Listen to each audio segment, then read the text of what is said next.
بسم الله الرحمن الرحيم والحمد لله رب العالمين رب اشرح لي صدري ويسر لي أمري واحلل عقدة من لساني يفقهوا قولي. Alors on va reprendre là où on s'était arrêté et d'ailleurs on entre tout de suite dans le vif du sujet. Alors dans les vidéos précédentes, un petit récapitulatif tout de même, on avait expliqué ce qu'étaient les diacritiques ou les accents en arabe. On avait dit qu'ils se composent de al-i'jam et al-tashkil. On a expliqué ce que c'est. On a dit que tous ces autres accents que l'on appelle al-tashkil se divisent donc en quatre principales catégories et dans les vidéos précédentes, on s'est intéressé à chacune de ces catégories.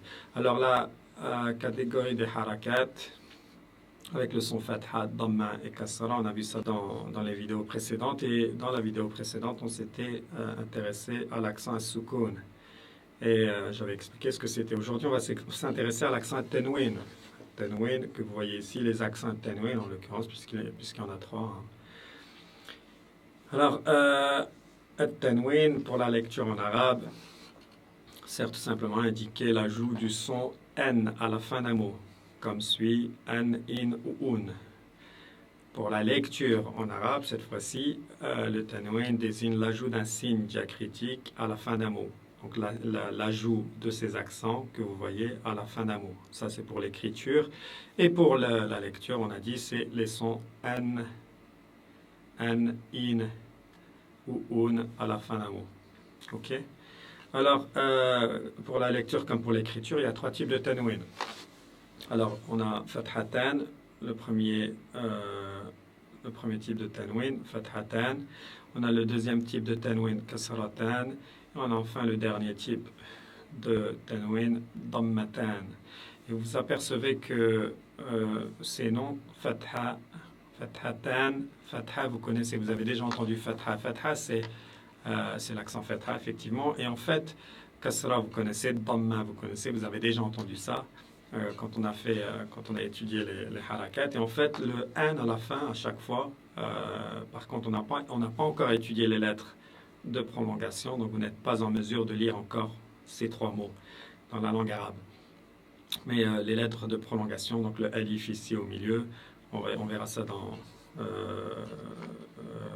très prochainement. Mais en fait, ce son à la fin, an, un nom qui est prolongé, an, sert à indiquer le nombre 2. Sert à indiquer qu'il y a deux choses. Donc fathatan, ça veut dire qu'il y a deux fatha. Kasratan, ça veut dire qu'il y a deux kasra. Dhammatan, ça veut dire qu'il y a deux dhamma. Si je veux dire par exemple une voiture, je vais dire sayyaratun. Une voiture, sayyaratun. Mais si je veux dire deux voitures, je vais dire sayyaratan, sayyaratan, sayyaratan. Donc là, je parle de deux voitures. Donc fathatan, vous le voyez ici, cela correspond à une double fatha. Donc c'est l'accent fatha. Donc c'est la petite barre au-dessus de la lettre. Mais vous mettez plus qu'une seule barre, vous en mettez deux. Et ça ne vous donne pas le son. Quand il n'y a qu'une seule barre, ça vous donne le son A. Et quand il y a deux barres, ça vous donne le son an. Donc c'est l'accent, en fait, la double fatha qui ajoute un son an à la fin d'un mot. Il indique le cas accusatif indéfini. Bon, il ne faut pas se laisser impressionner par les mots. Je vais y revenir dans une minute et je vous expliquer ce que c'est. J'ai mis un exemple ici. Par exemple, kitaban. Vous n'êtes pas, comme je l'ai dit, en mesure de lire ce mot à cause de la lettre de prolongation au milieu. Mais ici, il est écrit kitaban.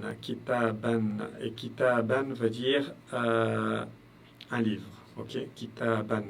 Attention, le n à la fin, il faut peut-être le faire remarquer. Le tanwin ici, il n'est pas prolongé, c'est court. Kitaban, c'est pas kitaban, kitaban. Parce que si je dis kitaban, je parle de deux livres. Et si je dis kitaban, je parle que d'un seul livre et je mets l'accent, un seul livre avec l'accent fathatan. D'ailleurs,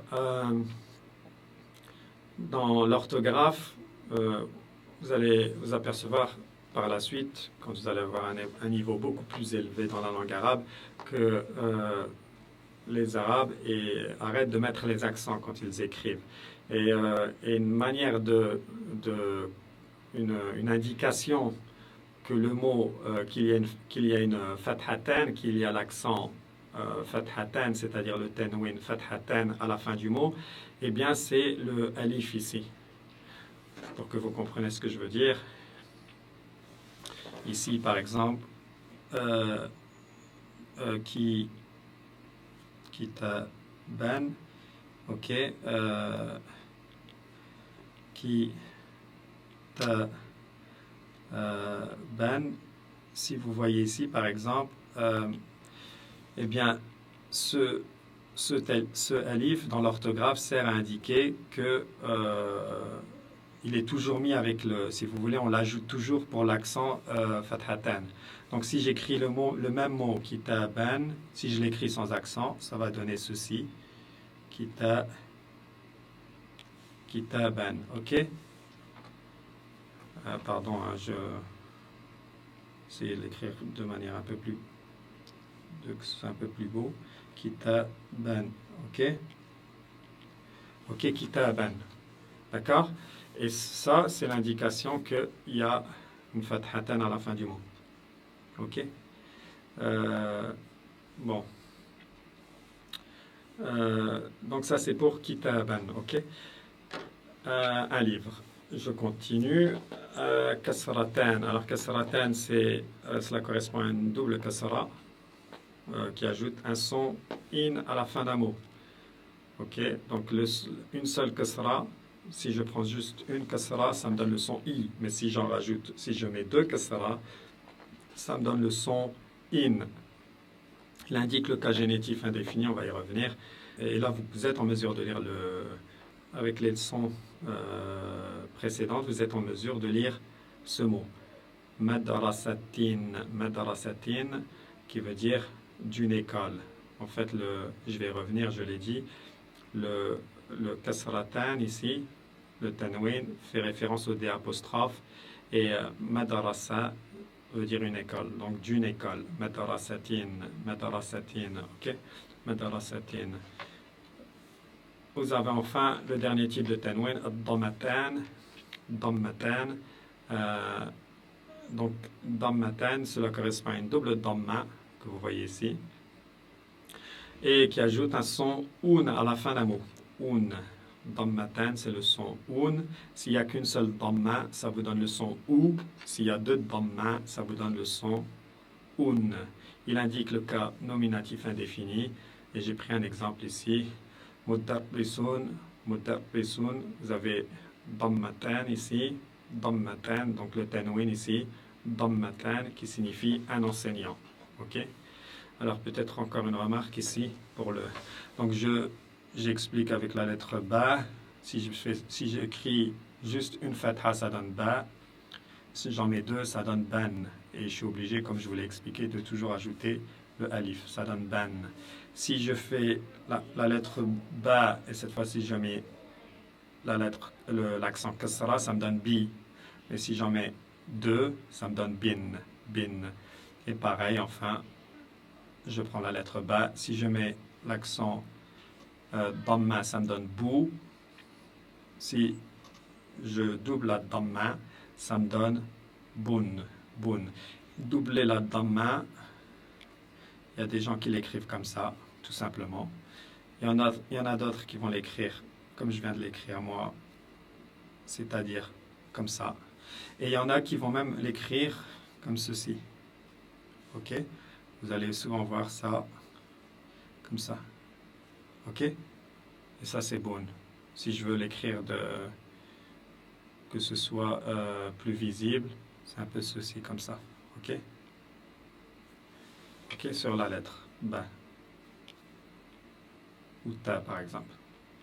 Ok? Donc là, ça me donnerait tun, et là, ça me donnerait bun. Ok? C'est pas très compliqué. Hein? Alors, pourquoi a-t-on les accents harakat, le fatha, dhamma et kasra, et les accents tanwin, fathatan, dammatan et kasratan à la fin d'un mot. Quelle est la raison? Quel est l'intérêt fondamentalement? Eh bien, c'est très simple. Fondamentalement, l'accent tanwin, lui, est tout simplement la marque de la forme indéfinie. Et ça, c'est crucial. Ça, c'est fondamental. OK? Alors, un petit rappel linguistique. La forme indéfinie sert à parler de quelque chose de non spécifié ou encore mentionné pour la première fois. Non spécifié, si je dis une voiture, une maison, une caméra, une télévision, un ordinateur, ce que vous voulez. Je n'ai pas spécifié, on ne sait pas de quoi je parle. J'ai donc utilisé la forme indéfinie. Si je dis la maison, si je commence ma phrase, si j'aborde quelqu'un dans la rue et je lui dis la maison est belle, je n'ai jamais mentionné la maison et donc il ne va pas savoir de quelle maison je parle. Il faut d'abord mentionner la maison pour qu'il sache de quelle maison je parle. Et c'est pour ça qu'on dit qu'il est aussi utilisé pour mentionner une chose la première fois. La forme indéfinie est utilisée pour mentionner une chose une toute première fois et une première fois, pardon. Et donc la forme indéfinie se construit en français avec les articles indéfinis, vous l'avez bien compris, et les articles indéfinis en français sont un, une et des. Le pronom indéfini, donc en arabe, lui, se manifeste par contre sous forme de son plutôt qu'avec un article indéfini. Et c'est ce que je vous disais, c'est là où c'est crucial, c'est fondamental, c'est pas du tout comme la langue française. Ici, une lune, vous avez besoin, pour parler, je ne sais pas de quelle lune je parle. Est-ce que je parle du satellite de la Terre? Est-ce que je parle du satellite de la Terre? Je ne sais pas. J'ai un article indéfini, je ne sais pas de quelle lune je parle. Eh bien, dans la langue arabe, vous pouvez vous apercevoir, comme je ne sais pas de quelle lune je parle, j'ai mis l'article indéfini une. Dans la langue arabe, le une ici, si vous voulez, est représenté par tanwin qui est là, dammatan. OK? Cameroun. Cameroun qui veut dire une lune. Vous n'avez pas, si vous voulez, un mot comme en français juste avant le mot arabe. Vous n'avez pas ça. Pour spécifier que c'est indéfini, on utilise le tanwin. Pareil, ici, vous avez un soleil. Eh bien, un soleil, ça se dit shamsun. Vous n'avez pas d'autre mot. Comment je sais que je dis un soleil, je parle d'une chose qui est indéfinie? Eh bien, j'ai l'accent ici, encore une fois, dammatan, qui m'indique que c'est indéfini. Ah oui, ça c'est peut-être important de le mentionner. Le tanwin, que ce soit kasratan, dammatan ou fathatan, c'est toujours utilisé à la fin d'un mot. Vous ne trouverez jamais ces accents-là, l'accent tanwin, au milieu ou au début d'un mot. Jamais. Jamais. C'est toujours à la fin d'un mot. Puisqu'on a parlé de la forme indéfinie, on va parler de la forme définie. La forme définie, c'est le contraire de la forme indéfinie. Ça sert à parler de quelque chose de spécifique ou déjà connu par l'interlocuteur. La forme définie se construit en français avec les articles définis, vous l'avez bien compris. Et les articles définis en français sont le, la, l'apostrophe et les. Ça, c'est les articles définis dans la langue française. Dans la langue arabe, par contre, la forme définie est marquée par un seul et même article, c'est l'article défini al, que vous voyez ici. OK? Donc en fait, c'est un truc de fou quelque part. C'est que le L ici, dans la langue arabe, veut dire le, la, l'apostrophe et les. Ça veut dire tout cela. Tous ces articles, eh bien, vous les retrouvez dans ce mot, dans cet article, dans cette préposition que l'on appelle L en arabe. OK? Et l'interdiction stricte du tanwin. C'est-à-dire que ceci, quand vous avez L, vous ne pouvez jamais mettre à la fin du mot un tanwin. Donc l'absence du tanwin et le L de la langue arabe, vous savez que vous êtes en train de parler de quelque chose de défini. Vous avez la forme définie. Je prends un exemple. Le même exemple, on a dit tout à l'heure, Cameroun, qui veut dire une lune. Et si je veux dire la lune, ben je veux dire Al-Kamaru. Et là, j'ai le L au début, et puis j'ai la Dhamma à la fin. Vous avez vu, il n'y a plus de tanwin. Tanwin a disparu. Et là, ça veut dire la lune. Pareil, c'est Ash-Shamsu. Vous n'êtes pas en mesure de lire ce mot à cause de la shedda qu'on étudiera, si Dieu veut, dans la prochaine leçon. Ash-Shamsu, donc vous avez l'article L, qui est ici, et vous avez l'absence de tanwin, pas de tanwin à la fin du mot. Et ça veut dire le soleil. D'accord? Une petite remarque peut-être qui est très très importante aussi. L'article L, je ne l'ai pas écrit comme ça, comme on a appris. Parce qu'en fait, ça c'est...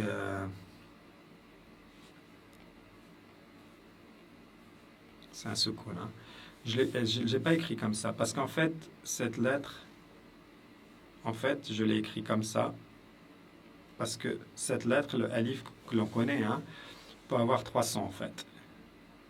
Il peut avoir le son A, il peut avoir le son I, et il peut avoir le son OU. Ok? Il peut avoir les trois sons. Alors, c'est très simple. Quand il y a comme on lit toujours dans ce sens-là, dans la langue arabe, hein, de la droite vers la gauche, eh bien, quand il y a un mot avant quand il n'y a pas de mot avant le L, il n'y a pas de mot avant cet article, eh bien, ça se lit comme ça. Ça se lit A. Donc, A, ça se lit A.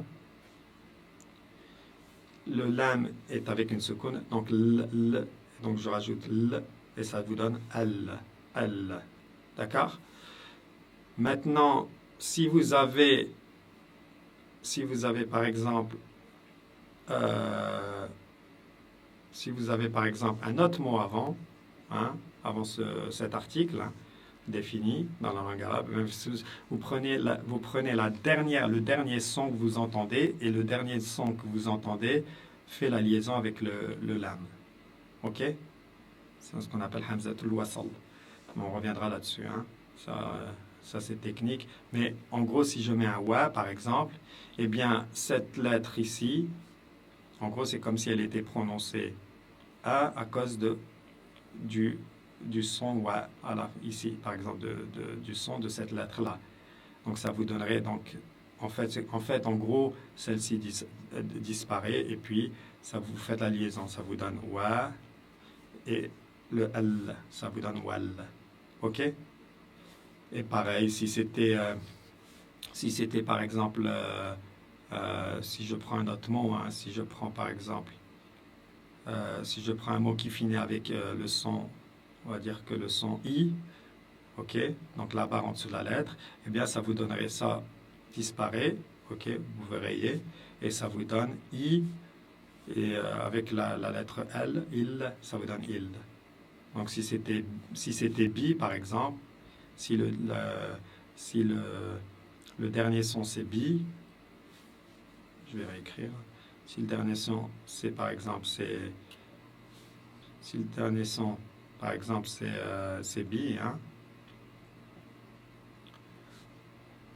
Si c'est bi et vous avez L ici, eh bien ça disparaît, ça vous donne bi et le L bil. Ok? Et si c'est un son, si cette fois-ci, si c'est le son OU, vous avez le L, eh bien, ça, encore une fois, disparaît. Vous faites la liaison. Donc, ça finit avec bou, et le L, boule. Donc, vous faites la liaison, ça vous donne boule. La question qu'on peut se poser, c'est, naturellement, je fais quoi si le son précédent est aussi une soukoun? Par exemple, si je mets an, c'est un exemple que je vous donne. Hein. An, c'est un mot qui revient souvent dans la langue arabe. An, par exemple, ok, qui est avec une soukoun. An.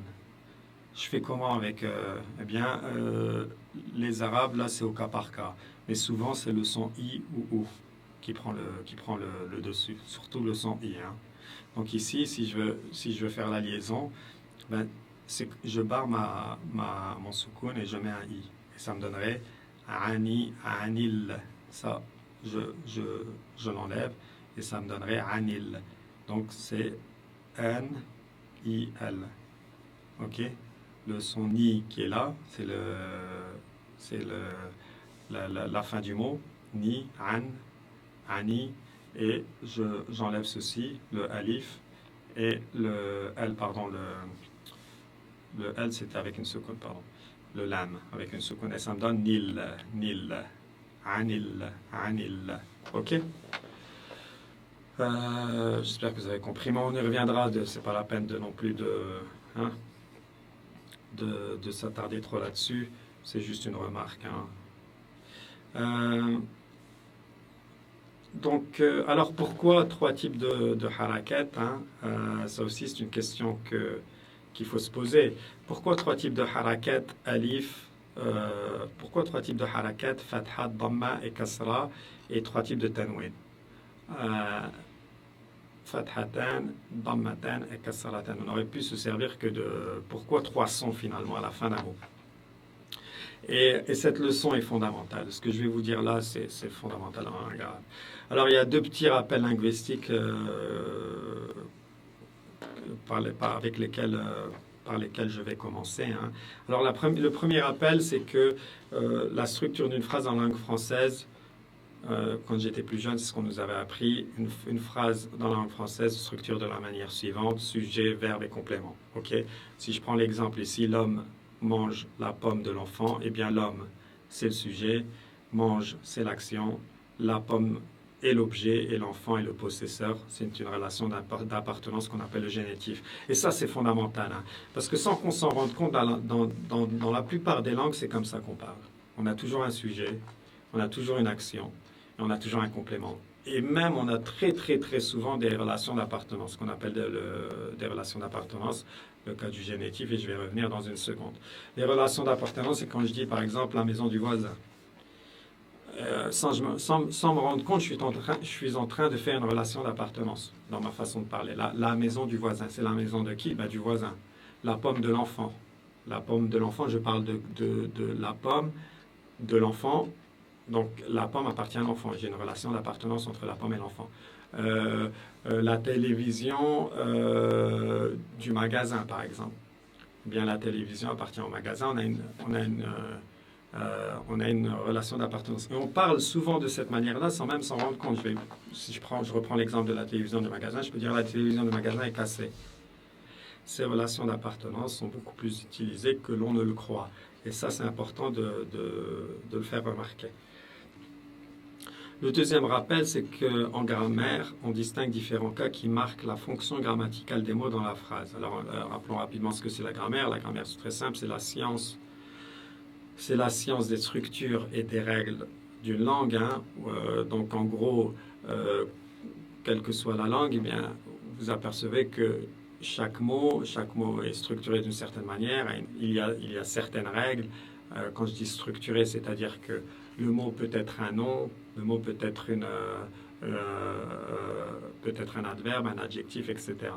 Et il y a des règles. Je ne peux pas dire, par exemple, le beau fille. Non, je dois dire la belle fille. Pourquoi? Parce qu'il faut l'adjectif s'accorde avec le nom dans la langue française. Et tout ça, c'est de la grammaire. Et ici, j'ai expliqué qu'en grammaire, on distingue différents cas qui marquent la fonction grammaticale des mots dans la phrase. Et il y a trois sont fondamentaux pour l'arabe. Trois, je répète, ce qui est écrit ici, il faut bien le comprendre, parce que ça, c'est fondamental pour la langue arabe, vous allez le comprendre par la suite. Et donc, ces trois cas, comme je l'ai expliqué un peu plus tôt, la manière dont les phrases se structurent, eh bien, la grammaire va nous expliquer que tel mot, il est dans tel cas de figure.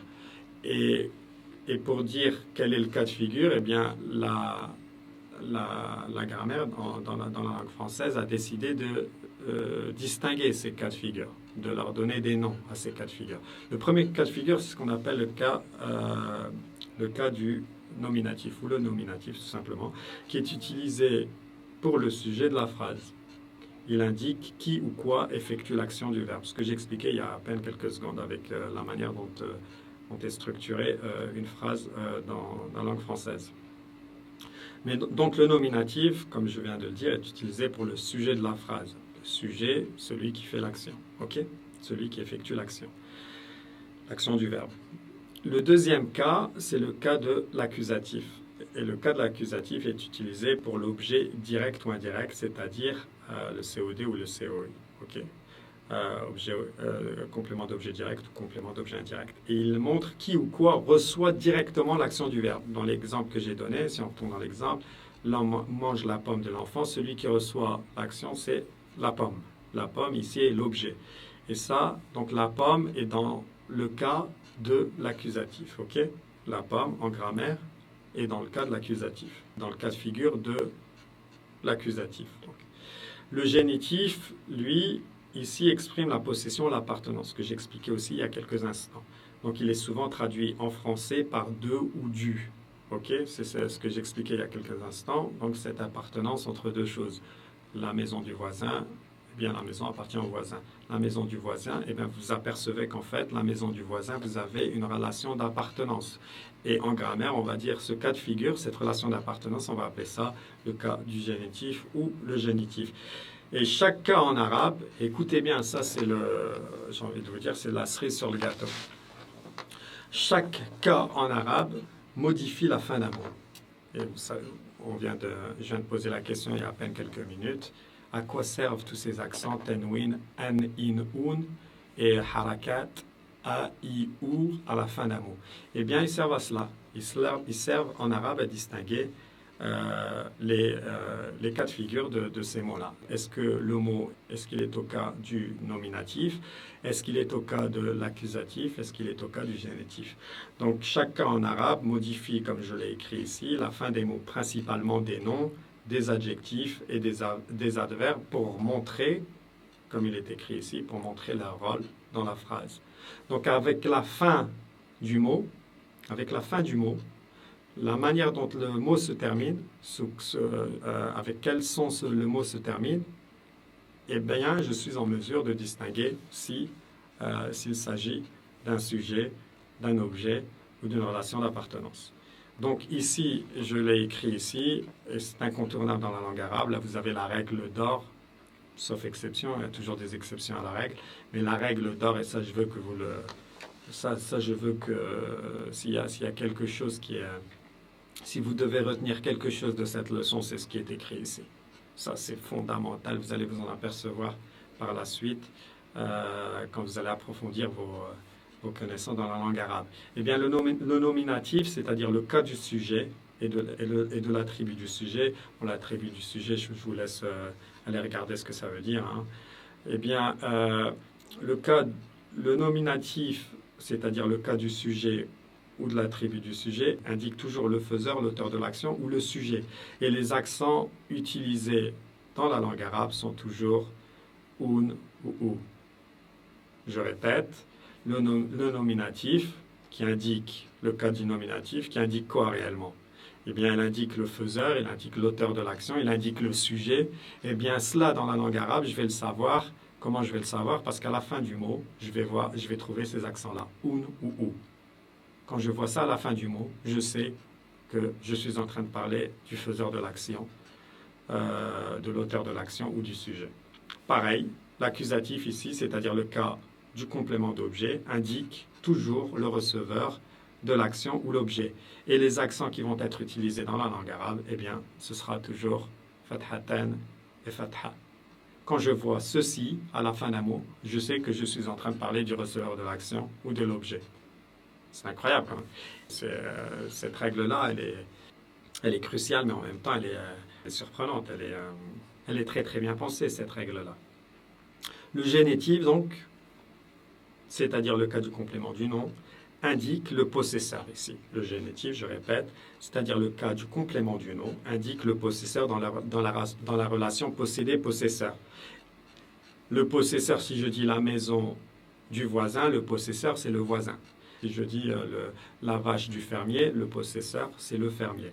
Eh bien, les accents, pour ce qui concerne le possesseur, pas le possédé, j'ai bien dit le possesseur, pas le possédé, eh bien, les accents dans la langue arabe sont toujours in et i. OK? Toujours in et i. Donc, toujours kasratan et kasra. OK? Kasratan et kasra. Quand vous voyez ces deux sons à la fin du mot, à la fin d'un mot, eh bien, en règle générale, eh bien, il est question d'une relation d'appartenance, hein, et il est question du cas du génitif.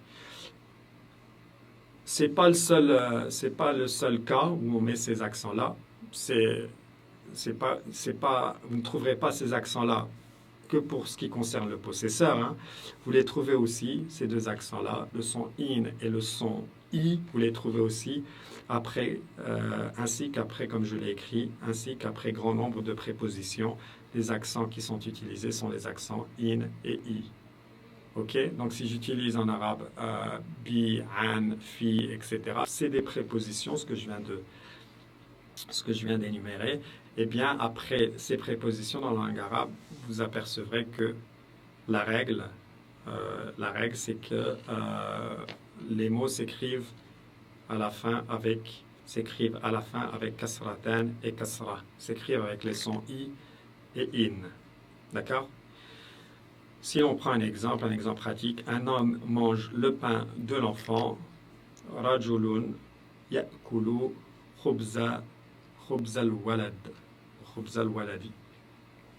Rajulun ya'kulu khubza al-waladi. Ici, un homme, vous l'avez compris, Rajulun fait référence à la forme indéfinie puisque j'ai le tanwin. Donc j'ai dammatan. Je sais tout de suite quand je lis ce mot-là que je parle d'un sujet, et puis je sais que je suis à la forme indéfinie puisque j'ai tanwin, donc rajulun qui veut dire un homme, ya'kulu, le verbe, donc il faut faire attention, ici ça finit avec ou, mais c'est un verbe, donc attention, ce que je disais, il y a des exceptions, il va falloir reconnaître que, raison pour laquelle par la suite il va falloir reconnaître les verbes qui sont qui sont fondamentaux dans la langue arabe. Mais en dehors des verbes, ici, si je continue, khubza, je vois qu'il finit avec le fatha, ok? Et donc je sais tout de suite qu'on parle de l'objet. Khubza, je vais pas dire khubzi, je vais pas dire khubzu, je vais dire khubza. Donc je sais tout de suite qu'on parle de l'objet.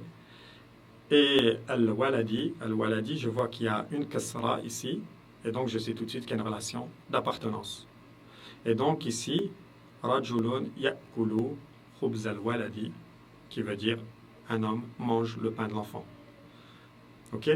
Et remarque ici, par rapport à ce que je disais un peu plus tôt, khubza, ça finit avec le son A.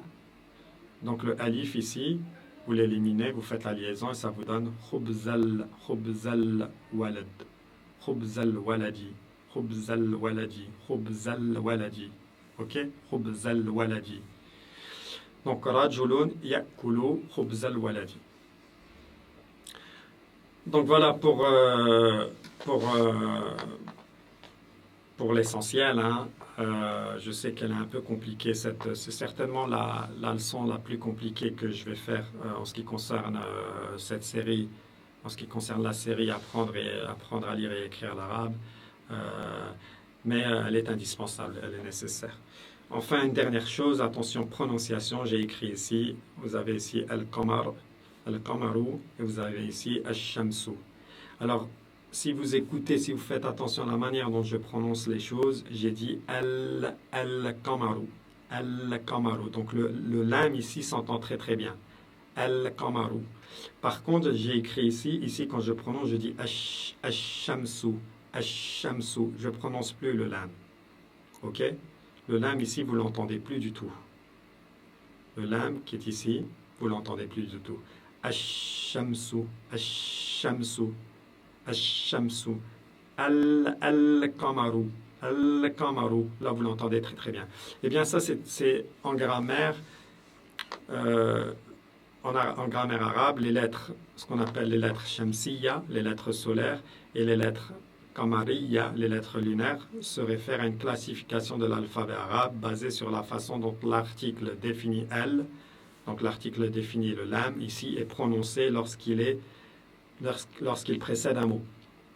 Cette classification affecte la prononciation de la lettre lam dans l'article défini de la langue arabe elle.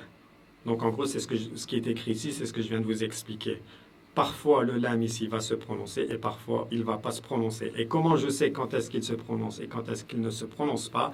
Eh bien, les Arabes ont décidé, de faire deux catégories. Ils ont fait la première catégorie qu'ils ont appelée al-huruf al-kamariya. Ok, al-huruf al-kamariya. Donc c'est les lettres, ce qu'on appelle les lettres lunaires. Et toutes ces lettres-là, ce sont les lettres qui provoquent la prononciation claire du lam dans l'article défini alif lam al lorsqu'elles le suivent. Ok. Et les lettres shamsiya, ok, al-huruf ou shamsiya, les lettres solaires, c'est le contraire. Ce sont les lettres qui causent l'assimilation, la fusion du lam dans l'article al, défini donc al avec la lettre suivante, entraînant un redoublement shadda de cette lettre et la non-prononciation du lam. Ok? On ne prononce pas le lam. La catégorie, les lettres al-huruf al-qamariya, les lettres lunaires, ce sont toutes les lettres jaunes que vous voyez ici. Ok? Donc le alif, ba, jim, ha, kha, ayn, ra, fa, qaf, kaf, mim, ha, waw, ya et hamza. Et bien entendu, les lettres solaires, al-huruf al-shamsiya, c'est toutes les autres lettres de l'alphabet. Donc ta, tha, dal, dhal, ra, za, sin, shin, sad, dad, ta, dha, lam et nun. Ça, c'est les lettres al-huruf al-shamsiya. Alors, vous êtes certainement en train de vous dire, il fallait apprendre les lettres tafrim et tarqiq. Il a fallu apprendre aussi les lettres locomotives. Maintenant, il faut apprendre les lettres shamsiya et qamariya. En réalité, pas vraiment. Et même, je vais même vous faire l'aveu, je vais faire un petit aveu, je ne les ai jamais apprises, moi, ces lettres-là. En fait, vous apercevez en fait que déjà, il y a une chose qui est, il y a un indice quand vous allez apprendre à lire, quand vous allez enfin pouvoir lire l'arabe, vous allez vous apercevoir que quand vous avez le alif ici, comme vous voyez, le alif et le lam, le pronom al, eh bien, vous voyez qu'à chaque fois que c'est shamsiya, donc à chaque fois que le lam ne se prononce pas, eh bien, on met une shadda. Vous avez ce petit signe ici qui vous indique que le lam ne se prononce pas. Ça veut dire autre chose et on va y revenir dans la leçon suivante. Mais je vous donne une petite... ça, c'est un petit indice, c'est une petite technique, si vous voulez, un petit tuyau à titre personnel. Chaque fois que vous allez voir cette shadda avec le al, eh bien, le lam ne se prononce pas. Vous voyez ici, par exemple, j'ai la même chose, les lettres, al-huruf, ça veut dire les lettres, mais je n'ai pas cet accent shadda ici, ce petit W. Vous ne l'avez pas sur la lettre ha. Et donc là, vous devez prononcer le lam. Al-huruf, al-huruf. Et ici, vous l'avez. Donc là, vous ne pouvez pas prononcer le lam. Vous dites al-huruf, ash-shamsiya, ash-shamsiya. D'accord? Ça, c'est une petite technique, un petit tuyau à titre personnel. Et donc, vous n'avez pas réellement besoin d'apprendre toutes ces lettres.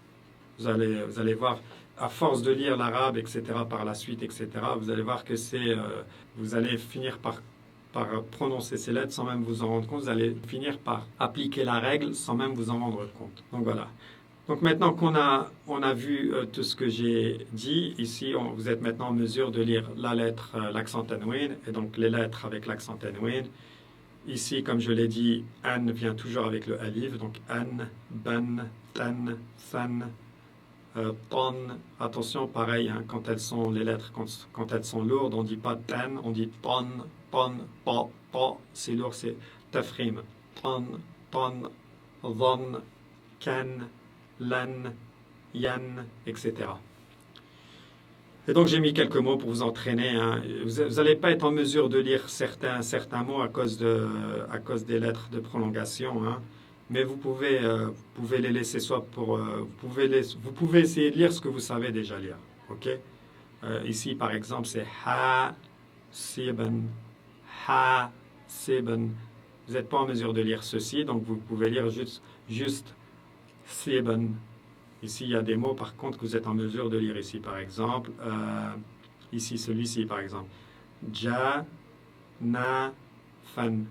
Janafan. Janafan. OK?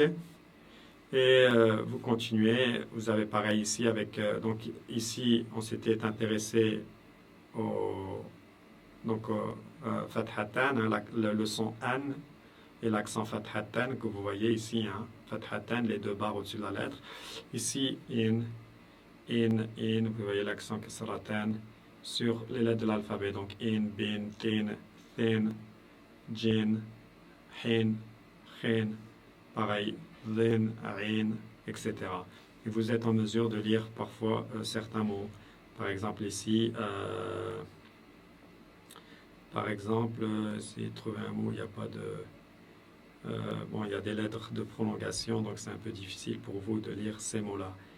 Mais bon, vous pourrez revenir sur ces photos-là et lire ça par la suite quand on va étudier, dans une des leçons à venir, on va étudier cet accent-là, donc cette lettre de prolongation. Donc pareil, ici vous avez un, vous avez donc le dammatan, l'accent tanwin, les deux damma. Et donc vous avez un ici, bun, tun, thun, sun, run, fun. Et puis quelques mots, hein, vous essayez de lire. Si vous n'arrivez pas à lire à cause de la lettre de prolongation, vous laissez ça plus tard. Hein. Ici, par exemple, vous pouvez lire ce mot-là. A-ma-loun, amaloun, hu-ru-moun, hurumun. Ok? Pas très compliqué. Hein. Donc voilà, on a fait le tour. On a fait le tour pour les accents hein, tanwin. On a fait le tour pour les accents tanwin. Donc voilà, on a fait le tour pour les accents tanwin. Cette leçon, comme je l'ai dit, c'est l'une des leçons c'est une leçon qui est fondamentale hein, parce qu'on a, encore une fois, je le répète, on a appris, on comprend aujourd'hui, maintenant vous allez comprendre même quand vous allez écouter le Coran, quand vous allez écouter le Coran ou lire par la suite, quand vous allez être en mesure de lire l'arabe, vous allez vous apercevoir que quand vous allez entendre maintenant les sons ou et un à la fin d'un mot, vous savez qu'on parle d'un sujet. Quand vous allez entendre les sons a et an, vous savez qu'on parle d'un objet. Et quand vous allez entendre les sons in ou i, vous savez que c'est un mot qui arrive après une préposition ou qui a une relation d'appartenance. Et ça, je vous dis, cette règle vaut tout l'or du monde. C'est une information qui, franchement, qui vous change la vie en ce qui concerne l'arabe, bien entendu. J'aurais souhaité, moi, que l'on m'explique cela à l'époque où j'apprenais l'arabe, à l'époque où j'ai commencé à apprendre l'arabe. Qu'on me dise cela au moment où j'ai commencé à apprendre l'arabe. Bref, je vous remercie. Mais je vous remercie d'être resté jusqu'à la fin. Voilà, donc c'était tout voilà pour l'essentiel. Hein. Je vous remercie d'être resté jusqu'à la fin et on se dit à la fois prochaine dans la prochaine leçon. Wassalamu alaikum wa rahmatullahi wa barakatuh.